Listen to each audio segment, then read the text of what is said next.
Okay, this is second order antinomy now. Markvs Gαbriel Sessions, Volume 3.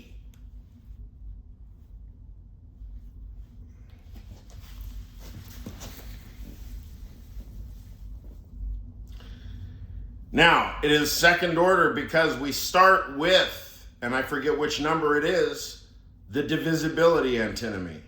Is it 1 or 2? Kant scholars? Anyway, Professor Gαbriel, this is your show here, so you know which number it is. What? Indivisibility, divisibility? I don't know. That sounds kind of related to unity and multiplicity. Okay, so that's layer 1. Is the Kantian antinomy of divisibility.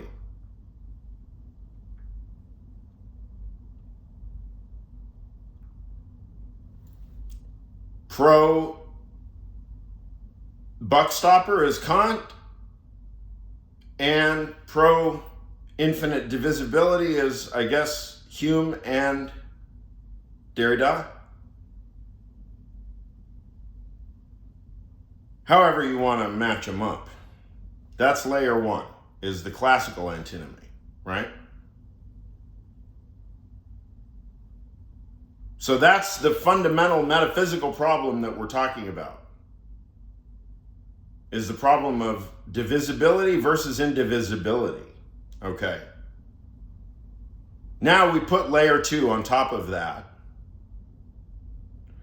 Arguing for the thesis, we go like this. We stack porphyry on top of the Kant. So, launching points to realm of mind. Pardon me, I don't have the Greek in front of me.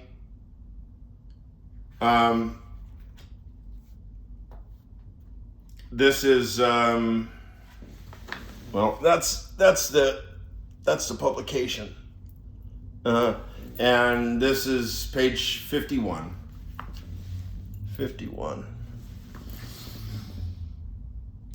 33, lines 10 through 12. Intelligence is not the principle of all things, for it is manifold.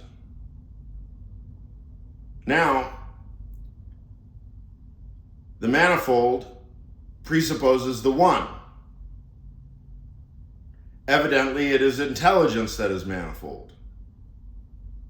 The intelligibles that it thinks do not form unity,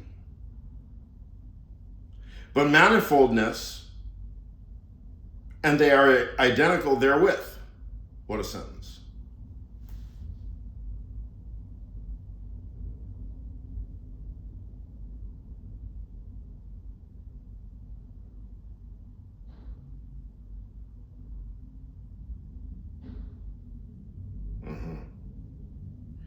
Evidently, it is intelligence that is manifold. The intelligibles that it thinks do not form unity, that it thinks do not form unity, but manifoldness, and they are identical therewith. What a sentence.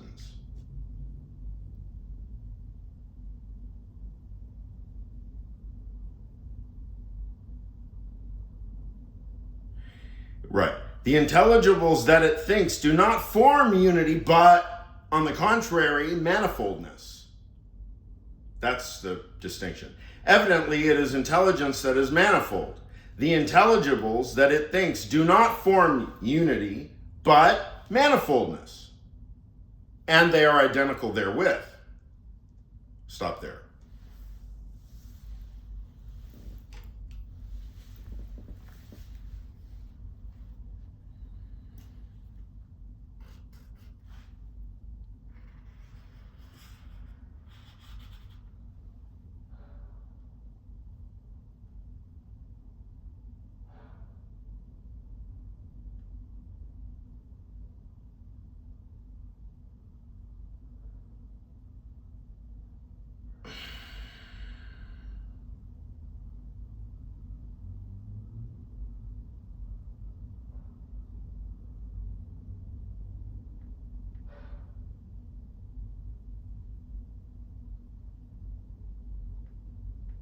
the intelligibles are identical therewith.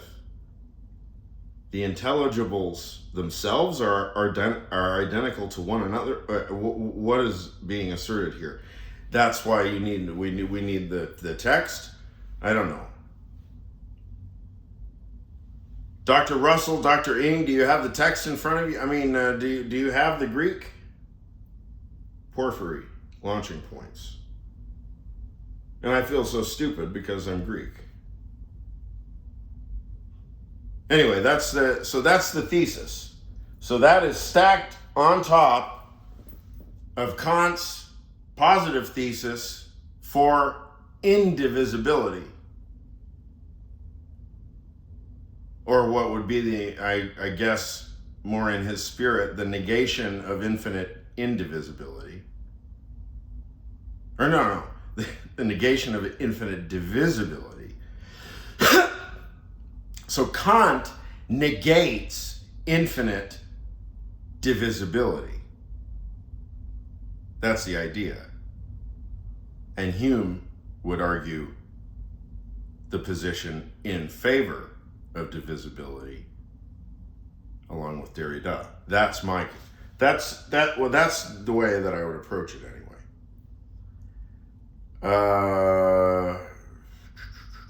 But that's just me. Again, this is the Markvs Gαbriel sessions. Okay, that's Porphyry.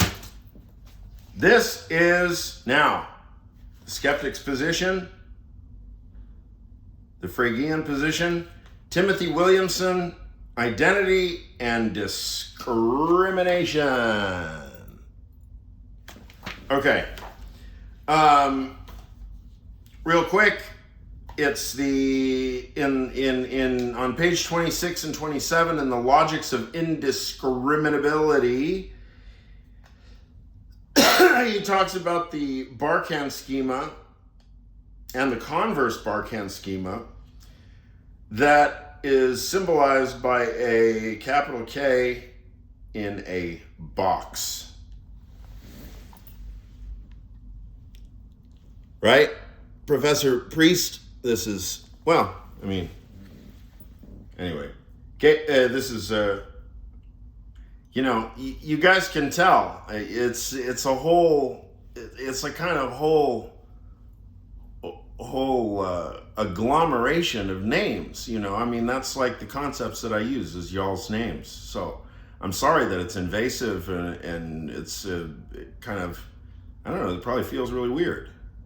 I'm sorry, you're influential public thinkers, so you have taught me and you have influenced me, and I have to show, somehow I have to show you that I think too.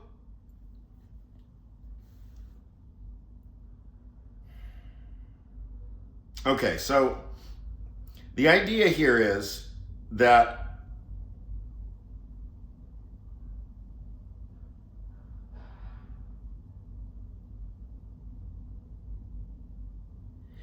if we think of indiscriminability non-intentionally, as equivalent to a relation between the objects of discrimination, then the following sequence, that's sequents, valid or invalid, express its reflexivity, symmetry, and transitivity. And see, I have marked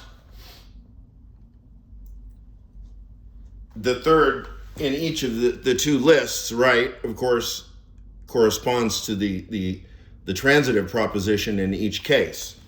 The whole point is that right here, he gets to this idea of a relation between presentations. Strictly speaking, 2.10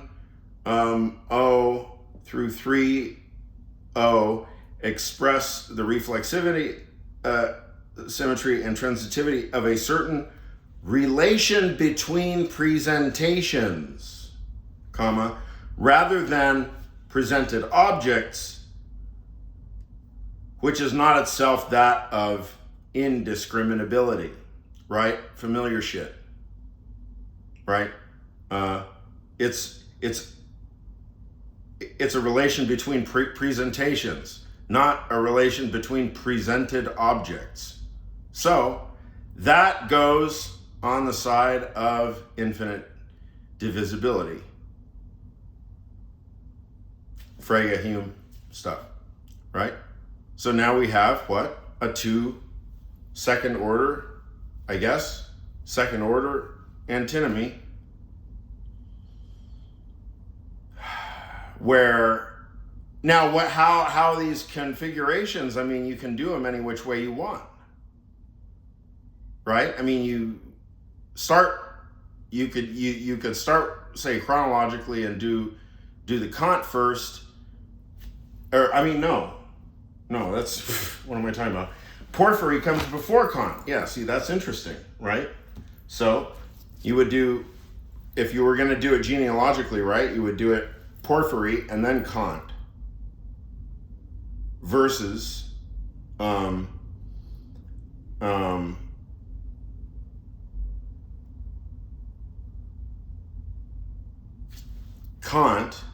and then Timothy Williamson, because Kant comes before Williamson, right?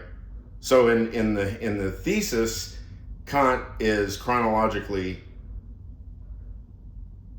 more recent, and in the antithesis, Kant is chronologically more prior, right? So then you've got a combinatoric. Set up the matrix, Professor Gabriel. I'm sure you do shit like this all the time. You set up the matrix, get the combinatoric of all the positions, and see how it all shakes out. And so whoever you think wins, right? I guess whoever you think wins in this one. So what is it? It's Porphyry versus Williamson. Is that the idea? Porphyry versus Williamson. Okay, so whichever side you think wins of Porphyry versus Williamson, of those quotes, right? Then I'll take the opposite side and I'll whip your butt. How's that? Namaste.